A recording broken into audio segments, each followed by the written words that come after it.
Hello, everyone. Now we will be looking at the spread of the Protestant Reformation and how the work of Martin Luther and some other early reformists spread beyond their original territories and led to serious cultural and political transformations in Europe, and how, of course, the Europeans will take that abroad. So, last we looked, Luther was offering his criticisms of the Catholic Church. And as we can imagine, that's not going to go over very well with the Catholic authorities. And so Luther will be punished twofold and somehow also escape all of this punishment. But first, the Catholic Church freaks out and the Pope excommunicates Martin Luther. And the concept of excommunication is mostly that you are not allowed to attend Mass nor receive any sacraments. And as we discussed in class, those sacraments are essential to salvation according to the Catholic Church. And so ultimately, to be excommunicated means that you're going to hell. And so this would usually be a very threatening and problematic punishment. However, Martin Luther doesn't think that the Catholic Church is an authority, so he doesn't respond to this. And so the punishment really falls onto the shoulders of the state. And so Charles V, who is the Holy Roman Emperor at the time, calls Martin Luther to attend the Diet of Worms, which is the seat of government, and puts him on trial. Now we have to remember that Charles V, as the Holy Roman Emperor, is in a tenuous position. The Holy Roman Empire is really a confederacy of many principalities that, thus the name, have a prince at the leader of it, and all those princes have pledged allegiance to the Holy Roman Emperor, who receives his authority from the Catholic Church. So it's very important for Charles V that Martin Luther not start this whole movement that ultimately would undermine his power. So he calls Martin Luther in and asks him to recant everything that he said in his 95 Theses and has been preaching. And so he gives him that opportunity to take it all back. And Martin Luther famously refuses to do so. I have here one of his many famous quotes from his trial, and he says, "Unless I am convinced by Scripture and plain reason, I do not accept the authority of the popes and councils, for they have contradicted each other. My conscience is captive to the word of God. I cannot and will not recant anything, for to do so goes against conscience, is neither right nor safe. God help me, amen." So he's pretty much like, no, this is not happening.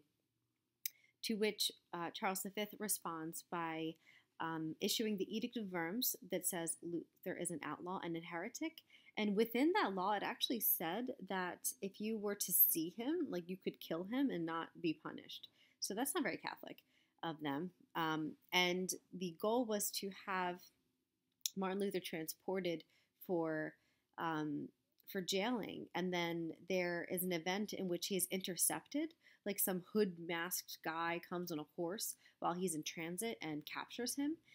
But this is actually not very surprising that he was captured, actually by powerful people, because what Martin Luther is doing is not only offering people a different religious choice, but he's offering some people political freedom in a way from the Catholic Church.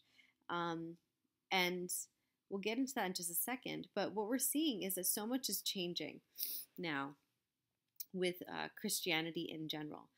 First, if we look at culturally, there's a great change to the way that Christianity is practiced in Protestantism. Of course, it will retain some key commonalities, such as the importance of Jesus as a savior, and the concept of sin and the Ten Commandments and all those other things. But some key changes happen immediately. So when Luther is smuggled away and eventually makes his way back to Wittenberg, we begin a more Protestant culture. So first is simply by changing the role of priests. They'll no longer call them priests or father, but give them more simple names like minister or whatnot. So it gives them a less grandiose terms and put them on the same level as all other people. Also encouraging them to wear more lay clothing rather than all the elaborate clothing that the priests are wearing.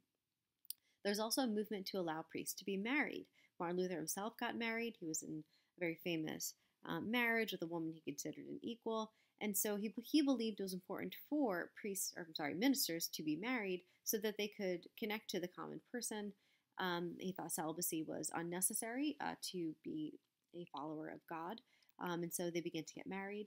And probably the most notable of all these changes is that church services and the Bible were all translated into German. Martin Luther will translate the Bible into German. And this begins a movement in which Protestants believe that all church ceremonies and scripture should be translated into the vernacular or the local language. And the concept behind this aligns perfectly with Martin Luther's philosophy that says that you should interpret the Bible for yourself. And the only way that you can do this is if it's in your language, obviously. And so rather than have the Pope and the priests complete the masses in Latin, in which case most people sat there and memorized the Latin prayers, but really didn't have any idea what they were saying. And likewise, couldn't possibly read Latin, and so thus depended on the priest and the Pope to define it for them and interpret it for them, thus making them dependent on the authorities. But by making it in your language, if you're illiterate, at the very least, while you're in church, you can understand what's going on. And if you are literate, you can interpret it for yourself. And we're now encouraging people to read it for themselves. And so literacy slowly begins to increase as people are drawn to this new movement. And then people will translate the Bible into English and then French and everything. And so this begins to grow like wildfire. The first Protestant church is called Lutheranism, after Martin Luther, obviously.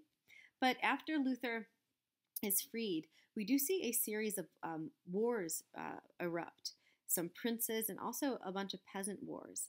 And the reason behind this for the princes is that many of the first major converts to Protestantism most likely didn't care about the theology behind the Protestant Reformation, but saw this as an opportunity to justify their secession from the Holy Roman Empire. That if the Pope was no longer the extreme authority and thus Charles V didn't have that much power, they could be independent. So this was an out for them out of the Holy Roman Empire. For the peasants, we see all these rebellions against the authorities because they're now being taught via the Protestant Reformation that they're equal to the nobility, right? That all people are equal in the eyes of God. And so they thought, well, if that's the case in heaven, why not here on earth? So all these like very violent rebellions begin in Germany. And the result is actually something called the Peace of Augsburg, in which the Holy Roman Emperor met with some of these key princes who were leading these rebellions and said, as long as you continue to pledge allegiance to the Holy Roman Empire and will stay unified, we will allow you to have some religious autonomy. So they came upon this compromise, and the violence did decrease, but we're seeing an increase in religious diversity. And so in this map, we're looking at some breakdown of that religious diversity. And so in this kind of lime greenish color, we see those regions that were majority Catholic. In this more bluish purple, I don't know what colors these are, we see mostly Catholic, but with a little bit of mix of other religions.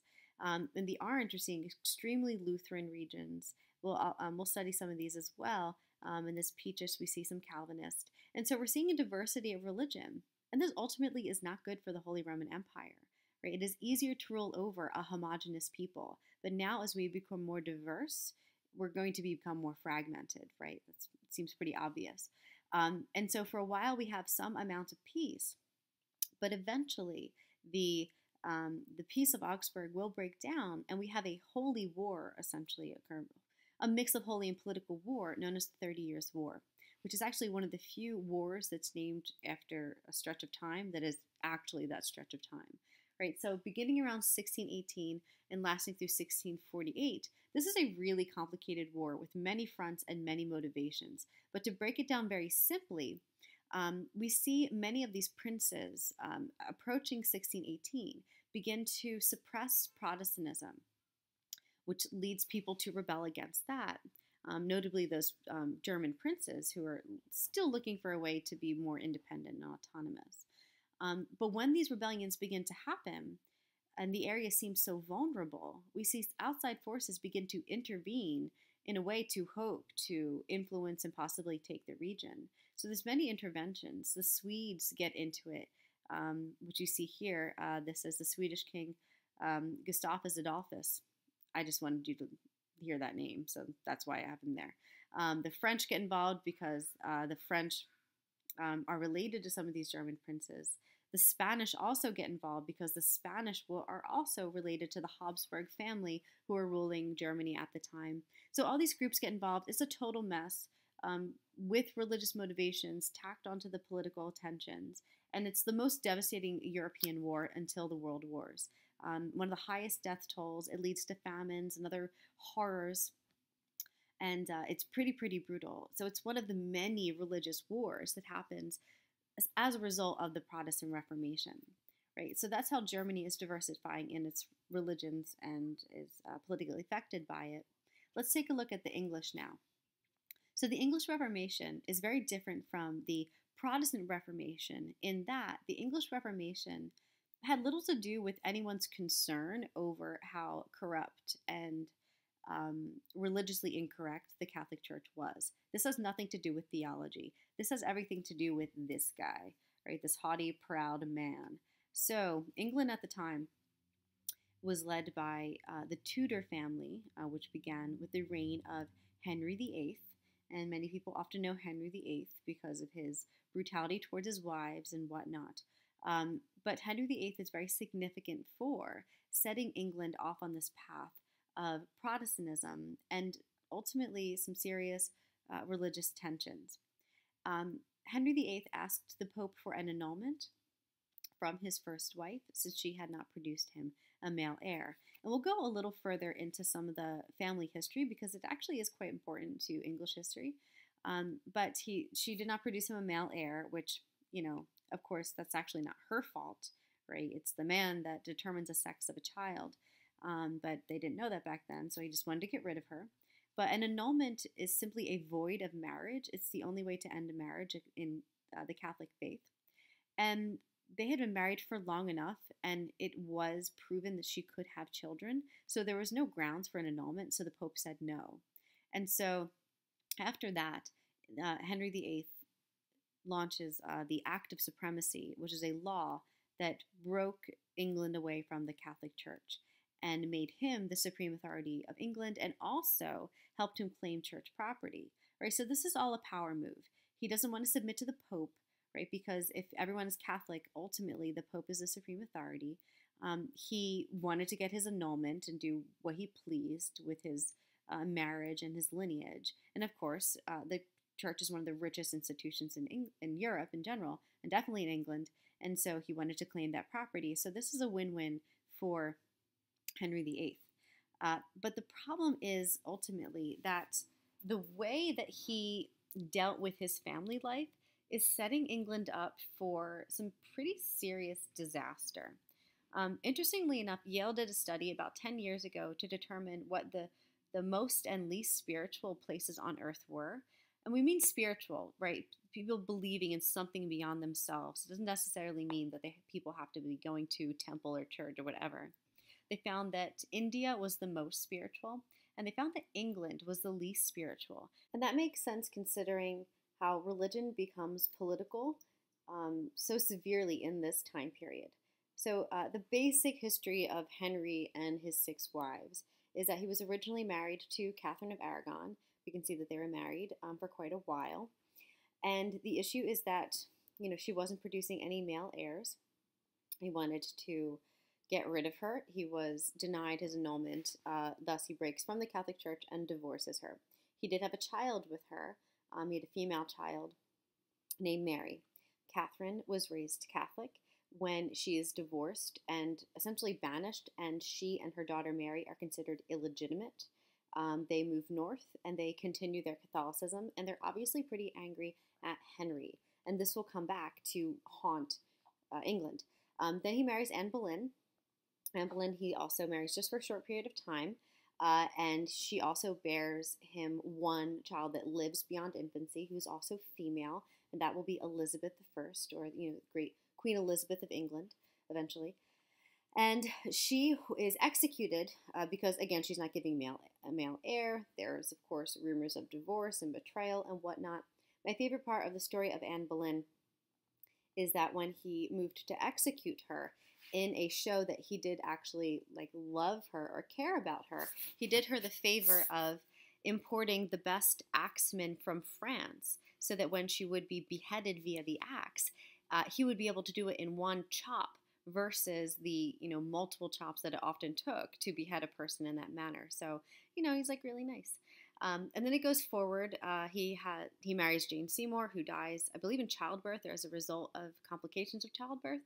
Then he marries Anne of Cleves, as you can see, for a very short period of time. He divorces her very quickly because, frankly, he said she was ugly. He called her horseface, so it's not very nice.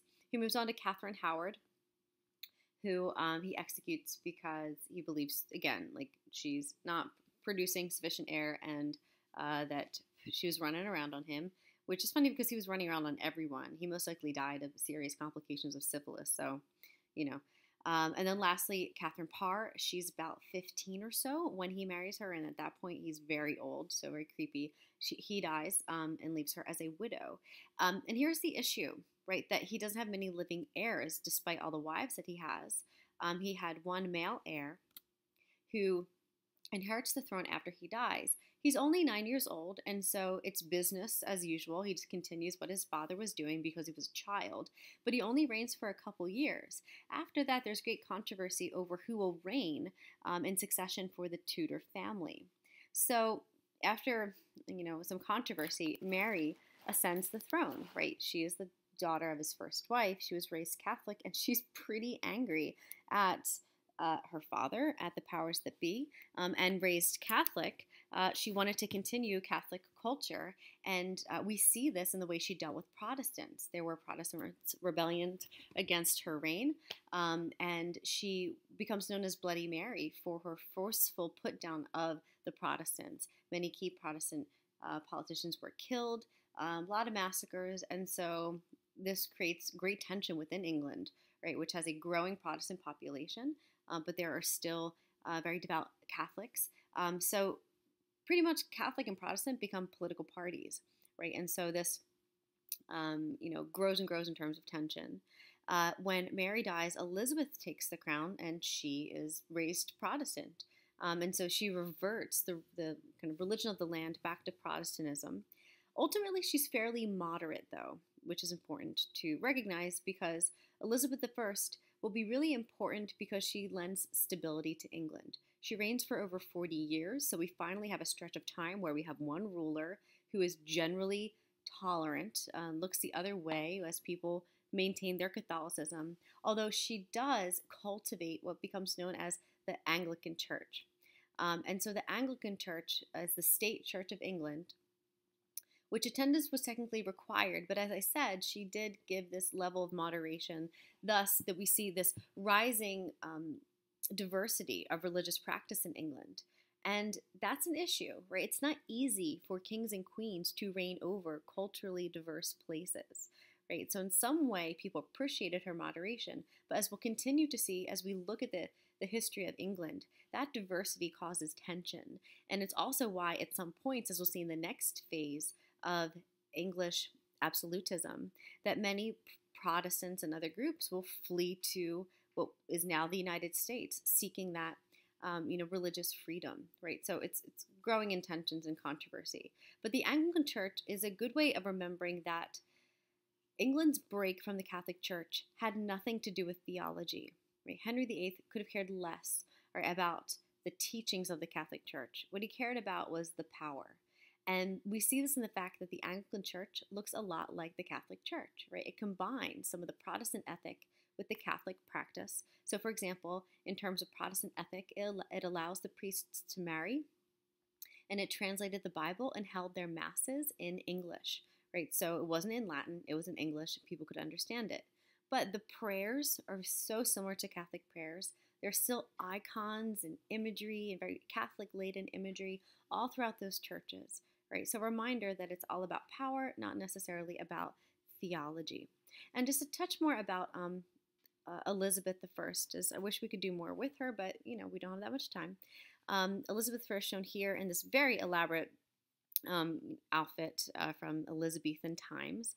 We can see that her reign was marked by cultural splendor, economic success. All right, so her over 40-year reign is one in which England is really growing to be this, the superpower almost, right? We're setting ourselves up for the England that we know dominates world politics come the 1700s, 1800s, and going forward.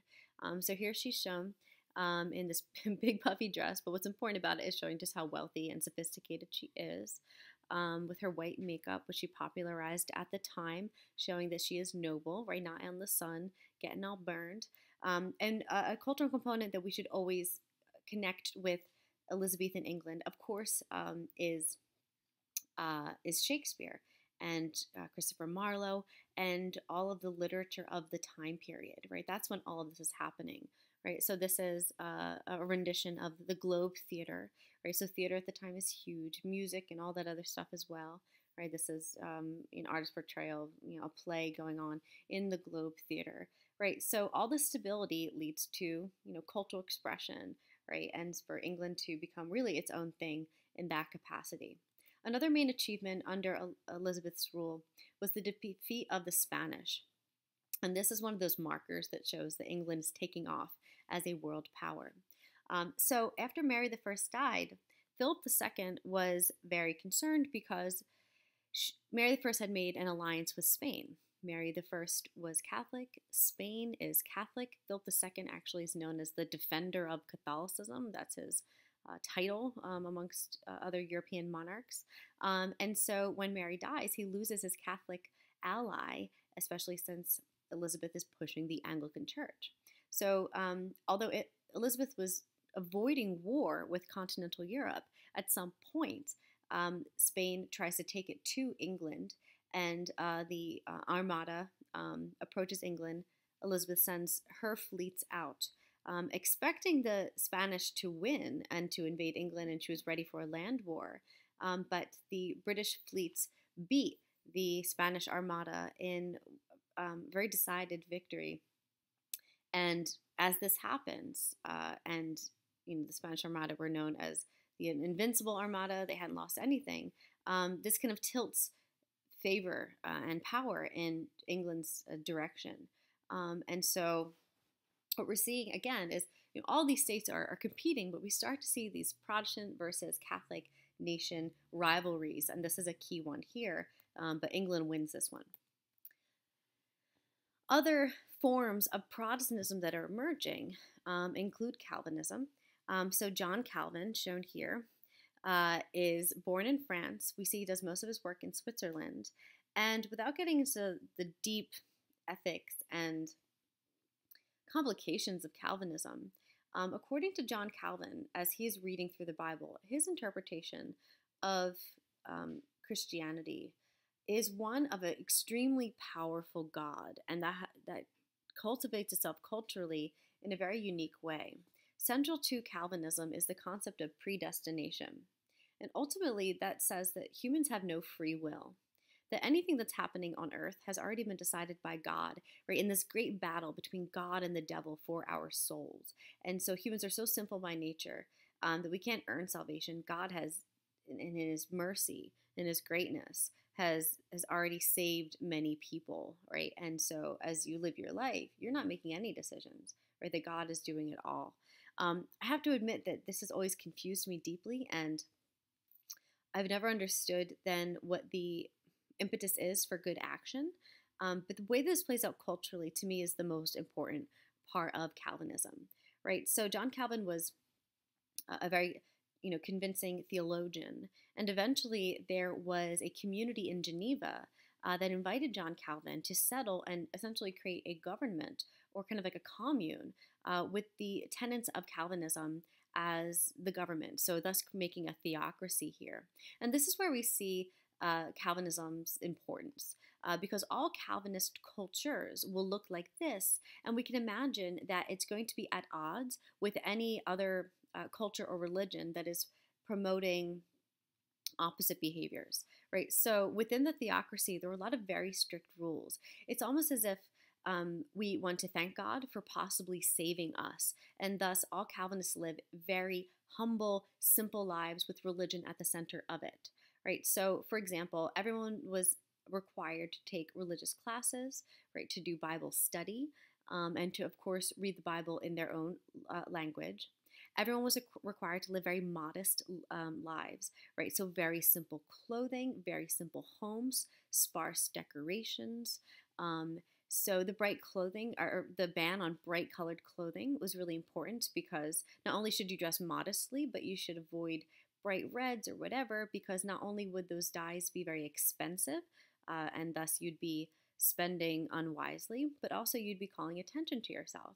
And so they wanted you to avoid the sin of vanity, right? So you're looking at a Calvinist in art of this era because they're all wearing like dark drab clothing, right? Kind of just big robes, essentially, big black robes. They also didn't want people to play music unless it was singing hymns, no gambling, no sports, no theater, no nothing. And so this is really the birth of that phrase, the Protestant work ethic, right? You're either working, right, your job to provide for your community, you're either studying the Bible and something like that, or you're sleeping. That's it. And you're always productive because idle hands are the hands of the devil. If you ever stop, right, the devil could reveal himself in some sort of way. And this is Calvinists are the precursors to the Puritans, and we kind of know that history of the United States and the Puritans coming over. But we'll also see what happens when the Puritans begin to rise in power in England in another lesson, right? So we need to keep that in mind. And what we see, as I also said, is that these Calvinists are going to get in trouble in a lot of ways, notably in France. So Calvinism will grow in popularity in France, and France is majority Catholic, and the Catholics of France will be extremely brutal towards the Calvinists. This reaches its height in the French Wars of Religion, and one of the battles that's best known from that time is known as the St. Bartholomew Days Massacre. And this is an artist rendition of that massacre, which happened in Paris. And this was an event in which the Catholics were encouraged to take arms against the Calvinists. And so here we can see just utter brutality here. Just to point out a couple of the scenes, you'll note there's certain, like, children are being killed here. So there's like a baby thrown in the street right there. Other like kind of women and children being brutalized. You can see all the people being thrown in the Seine River. People being hanged and defenestrated out of windows, decapitated. I mean, extremely brutal. And this was essentially authorized by the church authorities. As we'll see in this study of absolutism, it was very important for the king to have a homogenous culture in France, and the Calvinists were a challenge to that, right? The Catholic Church is allied with the King of France, and so these are the events that happened.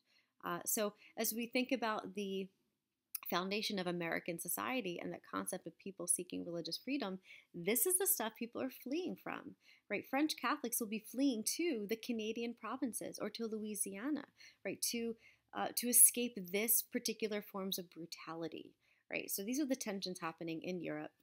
Yet another example of a form of Protestantism that emerging is Anabaptism. So Anabaptism is a greater heading, and there are many forms of Anabaptism. But considering what we just said about all the tensions happening in Europe, Anabaptism will make a lot of sense as a growing movement. So one of the key components of Anabaptism is that Christians should be peaceful, right? Christians should abstain from all wars and be a peaceful people, right? So rejecting the religious wars throughout Europe. And so one of the forms of Anabaptists are the Quakers, who will straight flee from Europe and come to the United States, namely in Pennsylvania, with one of their key beliefs being that they should abstain from war in any form whatsoever, right? So we get the Quakers from that. Another key component of Anabaptism is that one can only truly be a Christian once they have matured into their faith. And so that adults should really only be baptized. That you may baptize a child in a introductory way, but you can only fully be a Christian once you are an adult and you have studied the Bible, and you'll be baptized as an adult, and then it's truly your choice. And so the Baptists of, if you ever traveled the South, of course, they're up here as well, but the Baptists are a great example of that. Their ceremonies of adult baptism, where we fully submerge adults right into a baptismal pool or into rivers, is a show of that.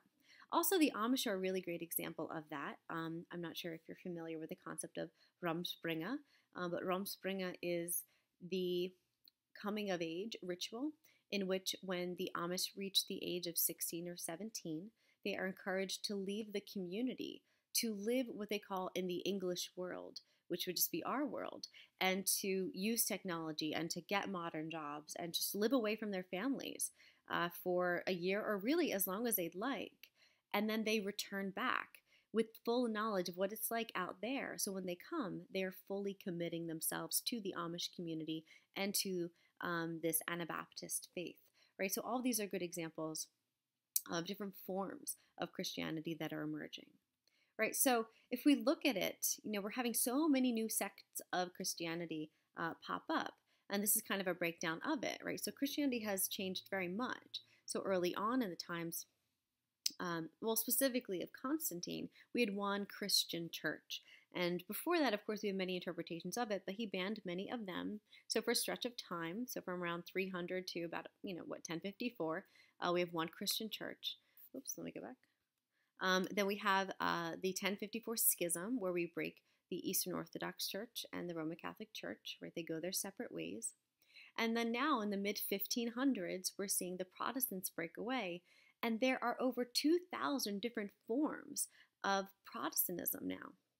And so the reason for this, and this is just a small sampling of that, is based on that concept that Martin Luther put out and said that only you individually can interpret the Bible for yourself. And so you must read the Bible for yourself. And of course, every person who reads the Bible will have their own interpretation. And so as this happens, and if someone has a compelling version of their interpretation, they can start a church, they get a following, and it moves from there. And so we get great diversity of Protestantism, and so we'll see that the Catholics will, of course, be freaked out by this and respond in force. And so this is kind of a breakdown when we enter into like 1600 or so of what the majority religions are throughout Europe. So we still have a great swath of Europe that is Catholic. So we hear the Iberian Peninsula, obviously Italy, much of France, obviously Ireland and places like that. But we see these pockets of Calvinism in France, as well as near Switzerland. We're looking at kind of mixed religions here, and the Eastern Orthodox Church here. We see forms of Calvinism and Lutheranism in and around Scotland. So it's really, really diverse. And the Catholics will be very threatened by this and will respond with the Catholic Counter-Reformation, which we will study next class.